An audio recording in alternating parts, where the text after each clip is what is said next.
Good morning everyone, I am Komal Yadav. आज हम लोग class 8 micro organism and friends and flow में फूड पॉइजनिंग के बारे में डिस्कस करेंगे।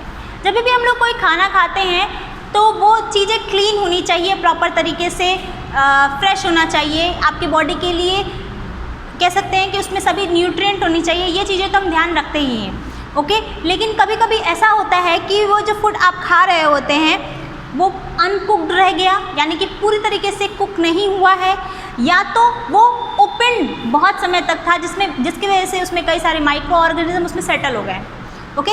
इस कंडीशन में अगर आप इस तरीके से कंटामिनेटेड फूड खाते हैं, contaminated the sense is that कि कोई भी फूड में किसी प्रकार का अनडिजायरेबल सब्सटेंस मिला हो या फिर बैठा हो, अगर आप उसको स्वेलोड कर लेते हैं, उसको खा लेते हैं, अपने बॉडी में कंज्यूम कर लेते हैं, उस कंडीशन में फूड पॉइजनिंग हो जाता है। फूड पॉइजनिंग का द सेंस इज़ दैट वो आपके बॉडी में पूरी तरीके से डाइजेस्ट नहीं होता है, पूरी तरीके से एक्सेप्टेबल नहीं होता है, वो माइक्रो ऑर्गेनिज्म आपके बॉडी में एंटर कर गए होते हैं और आपके स्टमक को क्या करते हैं, एलिमेंट प्रोवाइड करते हैं, यानी कि डाइजेशन करते समय किसी प्रकार का नॉर्मल एक्यूट डिजीज़ हो जाता है। ये क्या क्या हो सकता है, डायरिया हो जाता है, ओके। इस कंडीशन में आपको डायरिया हो जाता है, वॉमिटिंग होती है,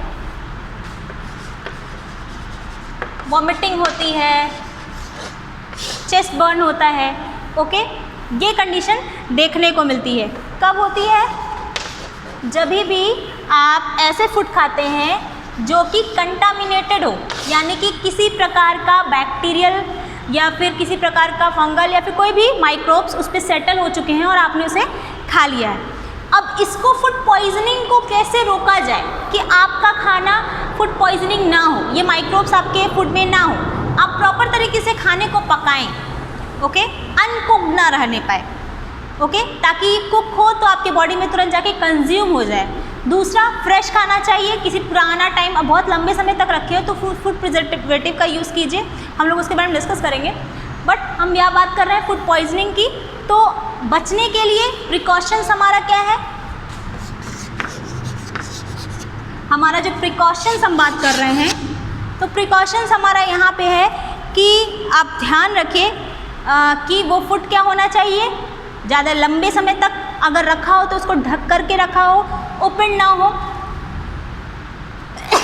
सॉरी, स्टॉल फूड का यूज़ कम कीजिए, बाहर खुले हुए फूड को ना खाइए, ओके, बंद फूड को खाइए, कुक फूड को खाइए। इससे क्या होगा, आपको डिजीज़ नहीं होगा, फूड पॉइजनिंग नहीं होगा। अब हम बात करेंगे फूड प्रिजर्वेटिव की। कभी कभी क्या होता है कि आपको लंबे समय तक फूड को रखना पड़ता है, ओके, आप तुरंत उसको ख़त्म नहीं कर सकते, तुरंत कंज्यूम नहीं कर सकते पूरे फूड को, तो उस कंडीशन में फूड प्रिजर्वेटिव का यूज़ करते हैं, यानी कि कुछ चीज़ें उसमें ऐड कर दें तो वो लंबे समय तक चलता है, उसको बोलते हैं फूड प्रिजर्वेटिव, ओके, जिसको हम बोलते हैं प्रिजर्वेशन।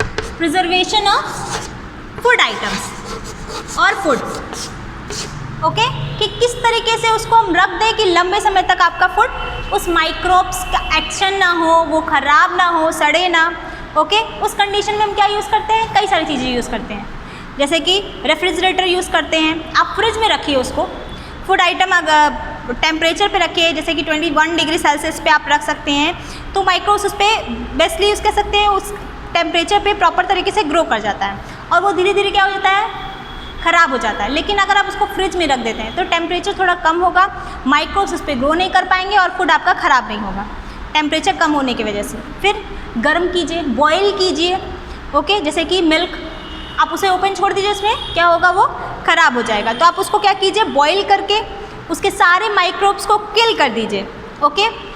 इस तरीके से किसी प्रकार का माइक्रो ऑर्गेनिज्म उस पर ग्रो नहीं किया होगा। आप उसको खाने से पहले प्रॉपर तरीके से मिल्क को क्या कीजिए, गर्म कीजिए, बॉयल कीजिए, ओके। फिर उसके बाद से उसको रेफ्रिजरेटर में स्टोर कीजिए। ये क्या होगा, आपके लिए कंज्यूमेबल होगा, आप उसे खा सकते हैं, किसी प्रकार का कोई भी डिजीज़ होने के चांसेस नहीं है। फिर है हमारा यूजिंग शुगर। कुछ जो जैम होता है, सिरप होता है, उसमें हम लोग शुगर को ऐड करते हैं ताकि लंबे समय तक उसका ड्यूरेशन हो सके, ओके। ये क्या करते हैं, ग्रोथ बैक्टीरिया का नहीं होने देते, किसी प्रकार का माइक्रो ऑर्गेनिज्म ग्रो नहीं कर पाता अगर ये हम शुगर कुछ फूड आइटम्स में डाल देते हैं, जैसे कि जैम, जेली, फ्रूट्स, सॉस, इन सभी में शुगर सॉस यानी कि शुगर सब्सटेंस डाल देते हैं ताकि ये ड्यूरेशन बढ़ा सके। फिर है हमारा विनेगर। कई बैक्टीरिया जो होते हैं विनेगर में ग्रो नहीं कर पाते हैं, ओके।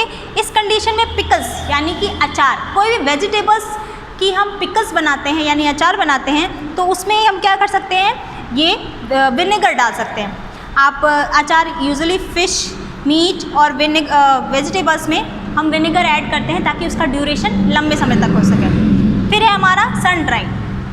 अगर आप सीरियल रख रहे होते हैं तो उसको मॉइस्चर में नहीं रख सकते, वो ख़राब हो जाएगा, क्योंकि मॉइस्चर में सीरियल्स क्या होता है यानी अनाज, उसमें एक प्रॉपर मीडियम का काम करता है, उसे माइक्रो ऑर्गेनिज्म बहुत ही अच्छे से ग्रो करते हैं और उसको डिकम्पोज कर देंगे या फिर स्पॉइल कर देंगे।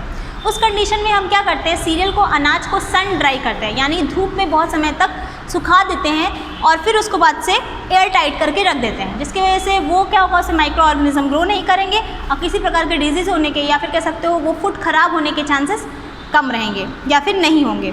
यूजुअली किस में करते हैं, vegetables like cauliflower, fenugreek, mint, fruit, mango, apple, peach, इन सभी चीज़ों पर हम ये आराम से कर सकते हैं। फिर है पॉस्चराइजेशन।